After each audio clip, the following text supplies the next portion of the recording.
So we're going to make waffle cones. They don't take long to make. They do last. Just keep them in an airtight container. So in here I've got my eggs and a bit of salt, and I'm just going to whisk those up so that they're all mixed in, which is one egg plus an extra egg white. And I'm going to add my sugar. And now I'm just going to use my electric whisk and go for about a minute. More noise, because we can still hear our sorbet going in the background.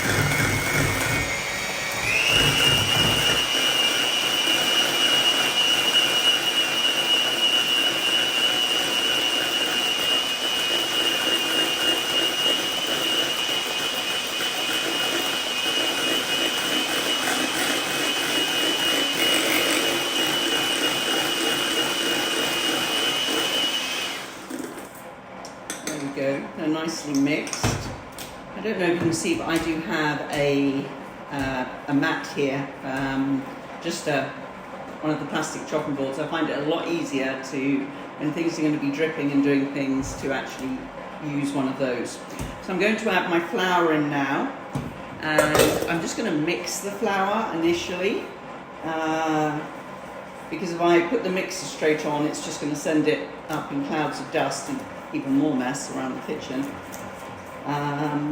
So I'm just going to incorporate it all, and then I will give it a quick whisk to make sure there's no lumps. Here we go. It's starting to look like a batter, isn't it? There we go. Right, so now we're just going to quickly whisk this up. 15 seconds of that, and then we're going to add the melted butter.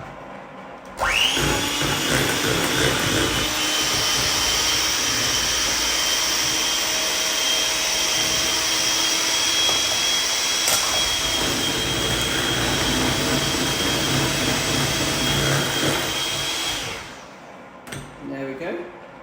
We'll get rid of those. And now we will quickly make the cones. So, get rid of all of that. And I'm just going to move, let me wipe down what mess I've made here. Since you can see me on camera nicely there, I'm going to move these to this side.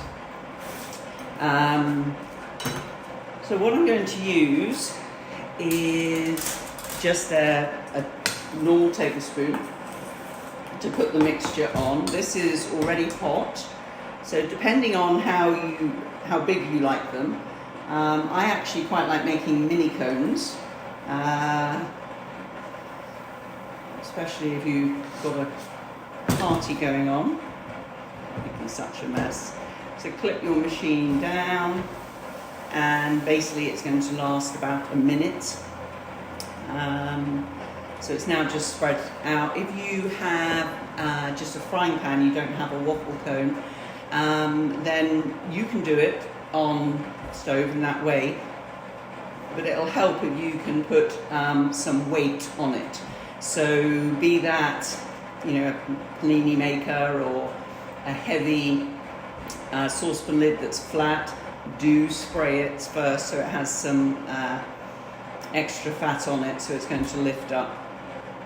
But the thing is, when they come out, one, they're very hot, so I'm going to use a palette knife, but two, they actually go hard really quickly, so you have to move really rather quickly yourself.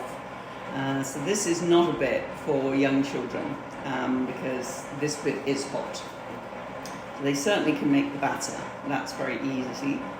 All these different things while we're all stuck at home. But right, let's have a quick look. And it's stuck on the top there, so, but it's starting to look like a nice colour.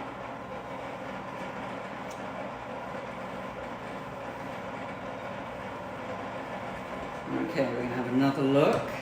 As you can see, it does not take long. Whoops. There we go.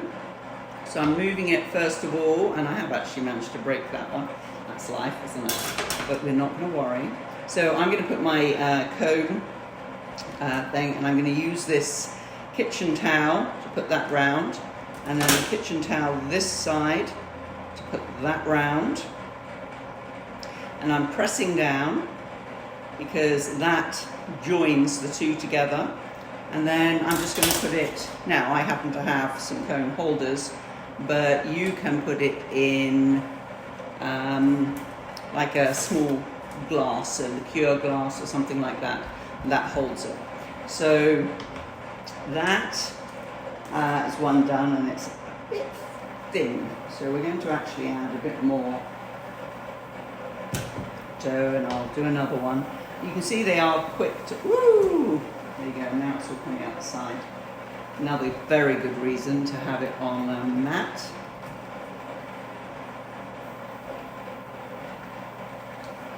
Does that when I make the other waffle cones as well. Not waffle cones, waffles for breakfast and things.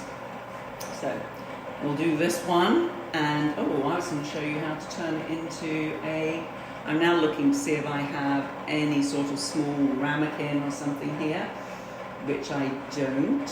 Hang on, here we go. This might be. Is this small? No.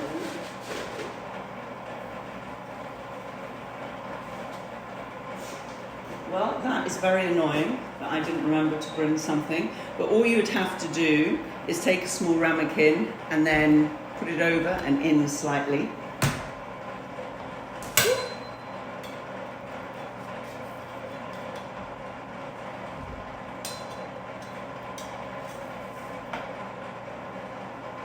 There we go.